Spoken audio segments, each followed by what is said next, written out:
വെച്ചതും കരവേട് വച്ചതും കരവച്ചുള്ളതും മറന്നു പോയോ? വന്നെങ്കിൽ നീ വളയിട്ട കൈകളിൽ വാരിയെടുത്തു വെച്ചു.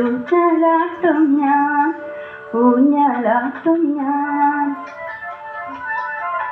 കാലിക്കൂരത്തോല പേരിക്കൂരത്തോല കൈവരത്തെങ്ങിലെ പൊന്നോല വെട്ടി പൂപ്പന്ത് കെട്ടി പള്ളിയിന്മാരിലെറിഞ്ഞു ചിരിച്ചൊരു പന്ത് കളിക്കാരാ.